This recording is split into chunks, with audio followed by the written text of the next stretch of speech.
Guys, welcome back to Click Academics. In today's video, I'm going to be teaching you guys how to solve this exponential equation. So we have 25 to the power of x is equal to 125. Now, when we're solving problems such as these ones, and we're using exponents, we always want to make the bases of these two terms the same. As you can see here, the bases of these two terms right now are 25 and 125, which aren't the same. So we need to change these two terms so that they have the same base. Well, what's a common base for these two terms? 5, because 25 is equal to 5 squared, and 125 is equal to 5 to the power of 3. So if we plug these values in for our numbers here, both our bases would be 5. So now we have 5 squared to the power of x is equal to 5 to the power of 3. Now, if we have something in the form a to the power of m to the power of n, this is equal to a to the power of m times n.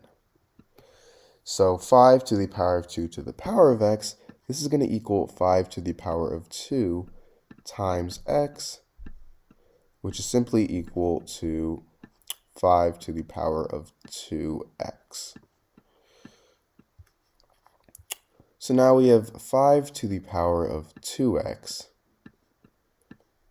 is equal to 5 to the power of 3.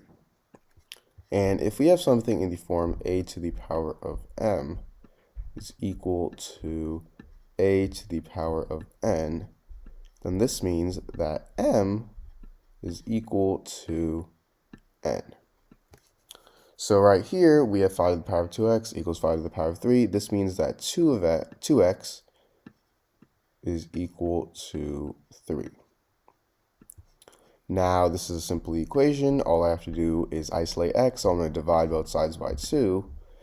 These two cancel out, and I get x is equal to 3 over 2. So this is our answer.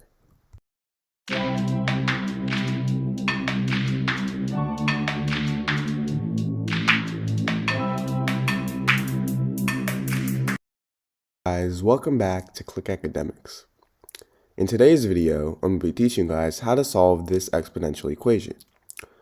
So we have x to the power of x to the power of 4 equals 64. So now what I'm first going to do is I'm going to take the power of 4 on both sides.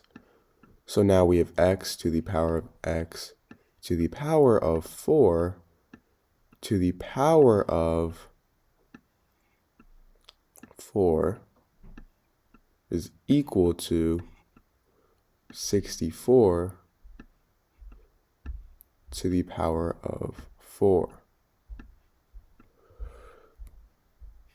So now if I have something in the form a to the power of m to the power of n,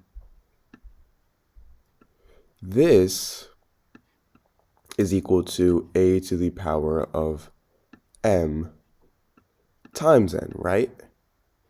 And a to the power of m times n is also equal to a to the power of n times m.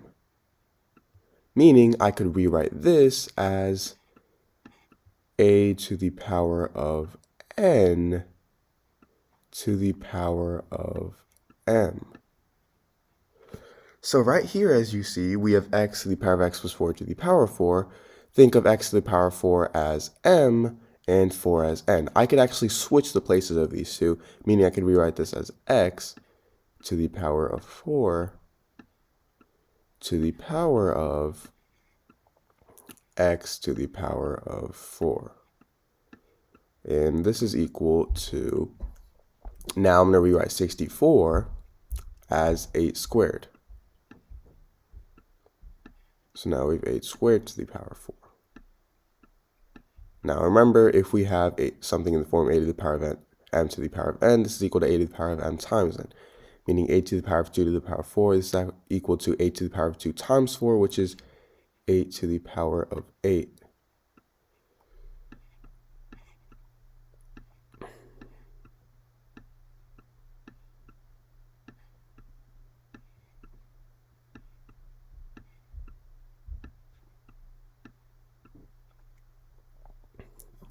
So if we have something in the form a to the power of a is equal to b to the power of b,